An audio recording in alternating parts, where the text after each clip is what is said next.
o ehtiyacların ümumiləşdirsək adını ikinci qrup istəklərin, ehtiyacların adını ümumiləşdirsək, deyərik ki, onlar duyğusal, atifi istəklərdir, atifi, duyğusal istəklər. Məsələn, sevmək, sevilmək istəyi. İnsanda bu ehtiyac var. İnsan ehtiyaclıdır sevgiyə, sevməyə və sevilməyə. Bu, ikinci qat istəklərdir. Bunlara atif istəklər də demək olar. Yemək içmək ehtiyacından nisbətən daha gizli ehtiyacdır. Nisbətən. Hətta bəzən özü uşaqlıqda insan bilmir ki, bunu istəyir. Bəzən uşaq ağlayır, bilmir niyə ağlayır. Özü də bilmir. Olub da uşaq ağlayır, bilmir niyə ağlayır. Bu nəvazişə ehtiyaclıdır, diqqətə ehtiyaclıdır, ona görə ağlayır. Başqa şey bəhanə eləyir. Amma hələ özü də bilmir nə istəyir. Sevgi istəyir, nəvaziş istəyir. Valideyn də bəzən başa düşmür ki, bu niyə ağlayır? İnsan dərin bir varlıqdır da görürsən ki, haradasa nəsə bir münasibət göstərmirsən ona, o nəsə bir soyuqluq hiss eləyib, indi onu kompensasiya eləmək istəyir, ağlayır, nəvaziş tələb eləyir. 3 yaşından sonra uşaqlar atifi ehtiyacları hiss eləməyə başlayırlar. Amma o qədər də şəffaf deyil, yemək içmək istəyi kimi, maddi ehtiyaclar kimi. Üçüncü qrup istəklərimiz var, ən dərin istəklərimizdir. Onlar hamısından gizli istəklərdir, çox gizlidir, çox dərin qatda yerləşirlər. Bu ehtiyaclarla bağlı özümüz iş görməliyik ki, bilək ki, başqa da nəsə istəyirik. Yemək istəyi səthidir, onu kəşf etməyə ehtiyac yoxdur. Atifi istəklər nisbətən dərindir, onları da çox zəhmət lazım deyil kəşf eləməyə. Müəyyən yaşda özünü göstərir. Amma bir qrup istəklər var ki, onlarla bağlı 2 mərhələdə iş görməliyik biz. 1. Onları tapmalıyıq. Əvvəl bilməliyik ki, biz buna da ehtiyaclıyıq. Ehtiyacı tapmalıyıq, kəşf etməliyik. İkincisi, başlamalıyıq o ehtiyacları ödəməyə. Əvvəl gələk bilək ki, ehtiyaclıyıq, sonra da başlayaq o ehtiyacları ödəməyə. O ehtiyacların adını da qoyaq mənəvi ehtiyaclar. Biz, və mən çox müqəddiməni uzatmadan bunu belə ifadə edeyim. Biz, bizi sevən, bizi bəsləyən, bizi ağuşuna alan bir Allahın varlığına ehtiyaclıyıq. Bu bizim ehtiyacımızdır. Biz Allaha ehtiyaclıyıq. Biz Allahı istəyirik. Amma bu ehtiyacdan o qədər də xəbərdar deyilik. Biz yeməkdən daha çox buna ehtiyaclıyıq. Sadəcə yemək istəyi çox üzdədir. Səs-küy salır, eşitdirir ki, mən istəyirəm. Yemək istəyirəm. Bu dərindədir, bunu gərək axtarıb, tapıb, kəşf eləyəsən. İnsanın Allaha olan ehtiyacı ən gizli ehtiyacdır. Adam namaz qılmır, yaşayır rahat, hiss eləmir ki, ehtiyacı var. Yeməyə ehtiyacı dərhal hiss eləyir. Yemək istəyir. Amma bu ehtiyacı axtarıb tapmaq lazımdır. O adamlar ki, bu ehtiyacı hiss eləmir, bir növ xəstə demək olar. Özümüz də olsaq, özümə də olsa o sözü, yəni bu təhqir üçün deyil. Bu bir onun ruhu halıdır. İnsan ta o ehtiyacı kəşf eləməyibsə, bir növ xəstəliyi var insanın. Yəni insan özünün mühüm bir hissəsindən xəbərsizdir. Faciədir, adam, bəzi istəklər var ki, bilmir ki, mən onu istəyirəm. Özündən xəbərsizdir. Özünün vücudunun əhəmiyyətli hissəsindən xəbərsizdir. Və bəzi insanlar var ki, 60 il, 70 il yaşayır, vücudunun ən əhəmiyyətli hissəsini, ehtiyacların ən əhəmiyyətli hissəsini təmin etmədən yaşayır və ölür. Görün, onun ruhu nə vəziyyətdədir. Onun içində istək var ki, Allah istəyir bu. Bunu təmin eləmək üçün ibadət lazımdır. Bunu eləmir. Və o hissəsi tam, belə deyək də, işlənməmiş halda qalır, o ehtiyaclardan xəbərsiz halda yaşayır və ölür insan. İnsan gərək elə yaşasın ki, daxilini kəşf eləsin. İnsan bunun üçün bu dünyaya gəlir. Kəşf eləsin, bilsin ki, nə istəyir. Bütün istəklərini tanısın. Təsəvvür edin, bir adam yaşayır, sorsun nə istəsin deyə yemək, içmək, gəzmək, nəsil artırmaq. Bu, bunun mahiyyəti. Onu başqaları da istəyir və bilir. Qoyun da bilir onu. Qoyun da bilir ki, acıda otlamaq lazımdır. Sən də bundan ibarətsənmi? Sənin ondan fərqin budur ki, sənin daha dərin qatda istəklərin var ki, sən onları kəşf etməlisən. Etmədən ölüb getsən, təxminən deyir, üzr istəyirəm, hədislərdə var ki, heyvan surətində məhşərə gəlir. Yəni o təhqir üçün deyil, yəni o səthdə yaşadı da bu.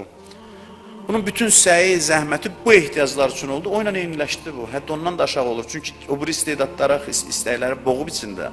Heyvanda yox idi və salam. Ailə üzvləri bir-birinə məhəbbət göstərməlidir, deyir, dostlar bir-birinə məhəbbət göstərməlidir, məhəbbəti ifadə edir. Niyə görədir bu? Deyir, yəni bu ikinci qat istəklər təmin olunsun, desin ki, gedim görüm daha nə istəyirəm. İkincidə ilişib qalmasın. Birinci və ikinci təmin olmalıdır. Ki, görsün daha nə istəyir. Ki, vücudunun daha dərin hissəsindən xəbərdar olsun. Deyirləri, ac adamın imanı olmaz. Müəyyən mənada həqiqət var bu sözdə.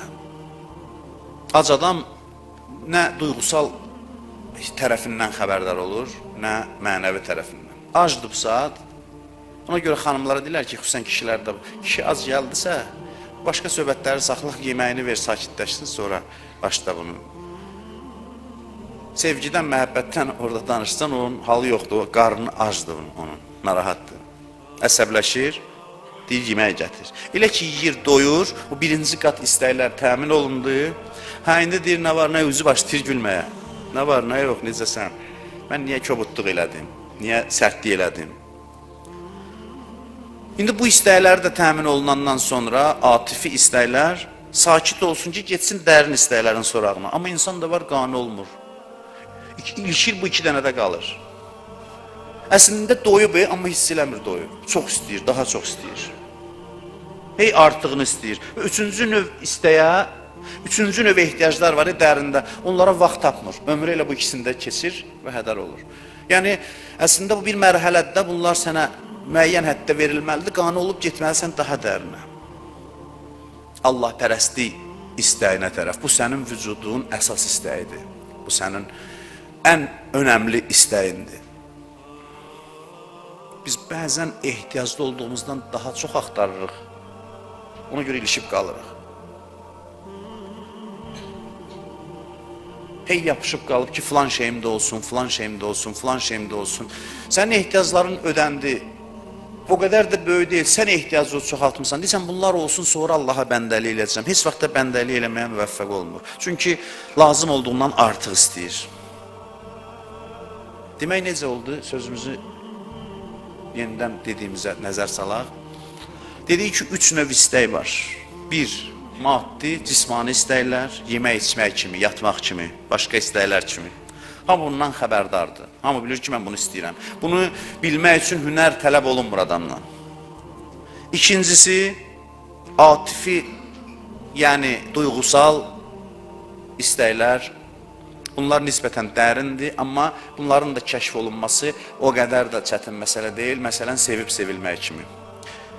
Üçüncü növ istəklər ən əsas istəklərdir ki, onları zəhmət çəkib üzə çıxartmaq lazımdır. O istəkləri bir cümlə ilə desək, Allah pərəstlik istəyi, ehtiyacı. İnsanların çoxu bu iki dənədə ilişib qalır, hövsələsi çatmır, getsin o istəkdə, o ehtiyacı da kəşf eləsin. Bunları tez ödə, get, Əllamə Qazi, rəhmətullahi aleyh, Nəcəfə gəlmişdi ziyarətə. Həddad Dəmirçiddə, o ilk dəfə deyir, Əllamə ilə orada tanış oldum. Sonra özü də Arif olur o. Arif olur və sonra onun nə qədər tələbələri var o Həddadın.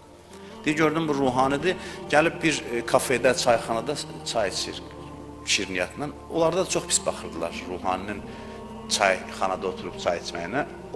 Onlarda çox mənfi baxırdılar. Düz elirdilər, səhv edirlər, işimiz yox. Hər halda belə baxırdılar.